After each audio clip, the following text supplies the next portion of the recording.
बहुत ध्यान से सुनिए सब लोग, इधर देखो, बहुत ध्यान से सुनो। पीछे जो जल पी रहे हैं महात्मा और माताएं, वो सब जल पी लो, लेकिन जल पीने के बाद में दूसरे की चिंता मत करो, तुझे भी पीना है, तेने भी पी ले। आप सब बात करते हो, मैं कथा भूलता हूं फिर, इसलिए बहुत ध्यान से कथा सुनो, एकाग्रचित्त होकर के। कलयुग को क्यों नहीं मार सकते? नारद जी महाराज कह रहे हैं, हम जिस कलयुग में रहते हैं उसकी एक ही जगह बड़ाई की गई है, इसलिए ध्यान से सुनो।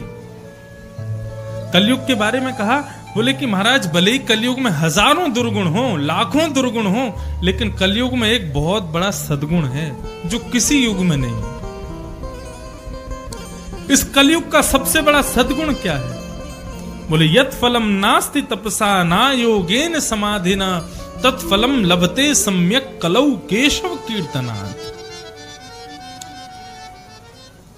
जो फल तपस्या से नहीं मिलता, योग से नहीं मिलता, साधना से नहीं मिलता, बड़े बड़े योगी, बड़े बड़े तपस्वी, बड़े बड़े साधन करता भी फेल हो जाते हैं, तब भी उनको वो सुख नहीं मिल पाता।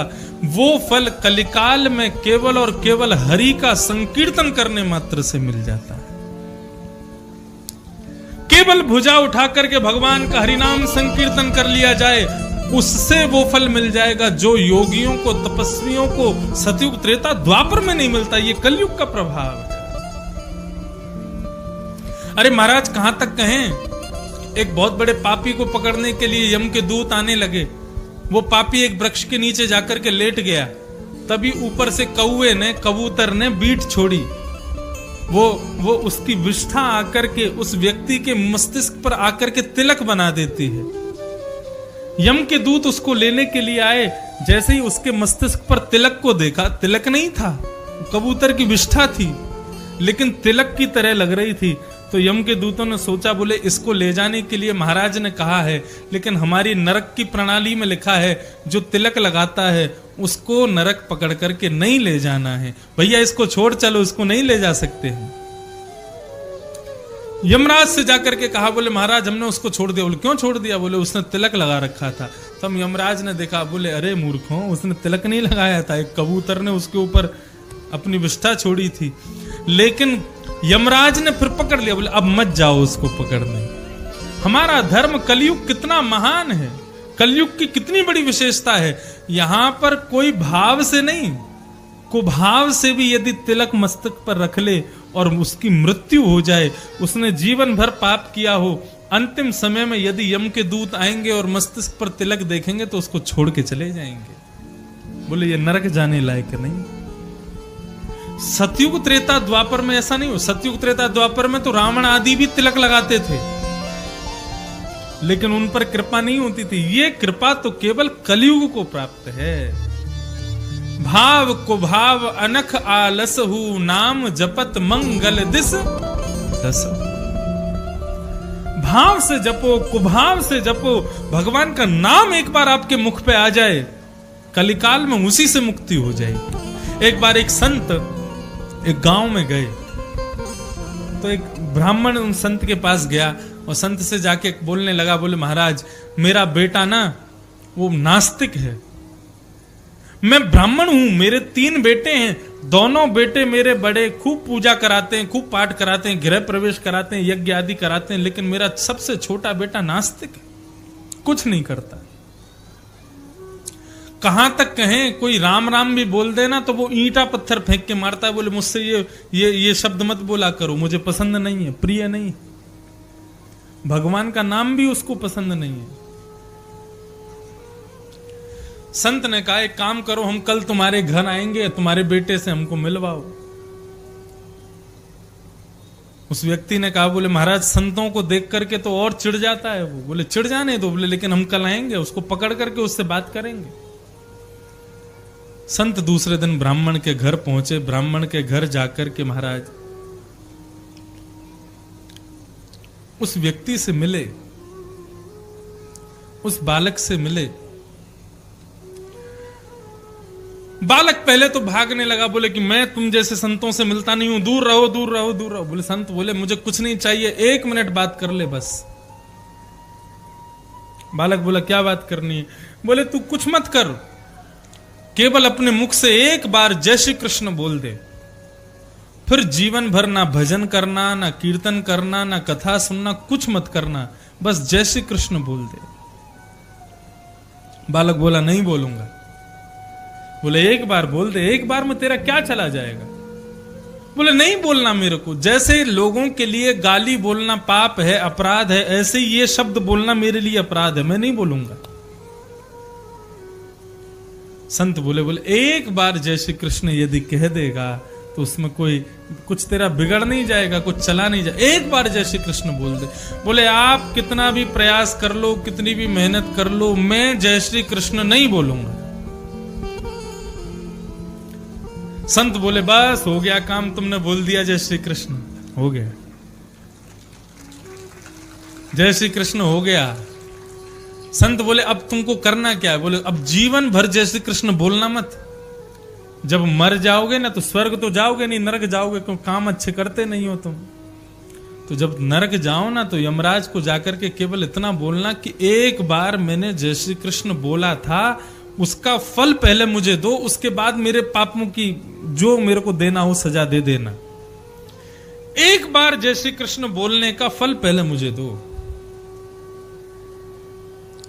अब तो महाराज वो बालक रात में सोवे तो उसके दिमाग में जय श्री कृष्ण बोल दिया मैंने, उसका क्या फल मिलेगा, जय श्री कृष्ण का क्या मतलब होता है, कि जय श्री कृष्ण में इतना प्रभाव। अब वो दिन रात जय श्री कृष्ण जय श्री कृष्ण जय श्री कृष्ण उसके मन ही मन में इतना घूमे इतना घूमे इतना घूमे, लेकिन बोलता नहीं था। एक दिन उसकी मृत्यु हो गई। यम के द्वार पहुंचा।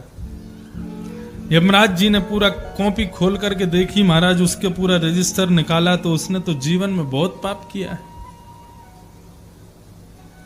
यमराज ने कहा तुमको तो महाराज बड़े से बड़े नरक में भेजना पड़ेगा, तुमने बहुत पाप किया है, बहुत यातनाएं देनी पड़ेंगी, तैयार हो? बोले सब तैयार हूं करने को, लेकिन उससे पहले मैंने जीवन में एक बार जय श्री कृष्ण बोला, पहले उसका फल मुझे भोगना है, फिर तुम्हारी यातनाएं भोगूंगा, पहले उसका फल भोगना है मुझको।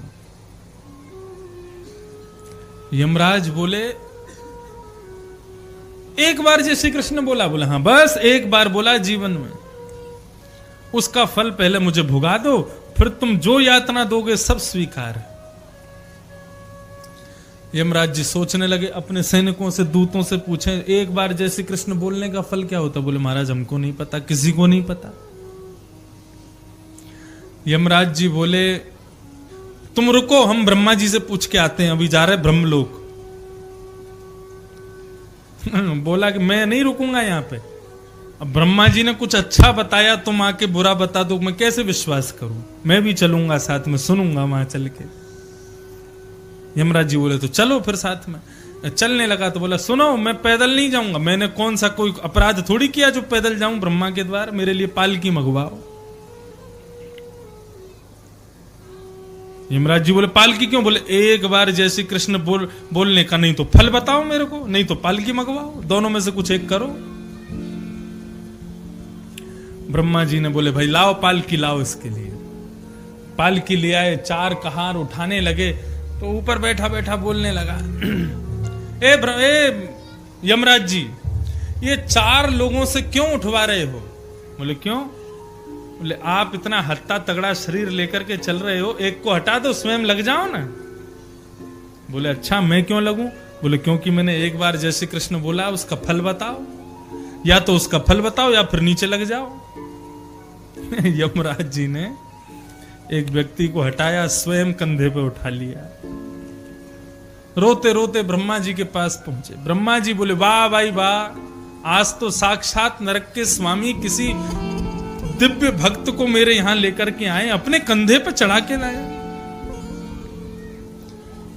ब्रह्मा जी ने कहा भाई कैसे आए, क्या हुआ? यमराज जी बोले बिना पैसे का नौकर बना लिया इसने मुझे, बोल रहा है या तो एक बार जय श्री कृष्ण बोलने का फल बताओ, नहीं तो ब्रह्मा के पास ले चलो, पालकी में जाऊंगा, आप लगाओ कंधा अपना। ब्रह्मा जी बोले एक बार जय श्री कृष्ण बोला? बोला हाँ बस एक बार, जल्दी से फल बताओ, इसको फल देकर के फिर इतनी यातनाएं दूंगा, ये भी याद रखे।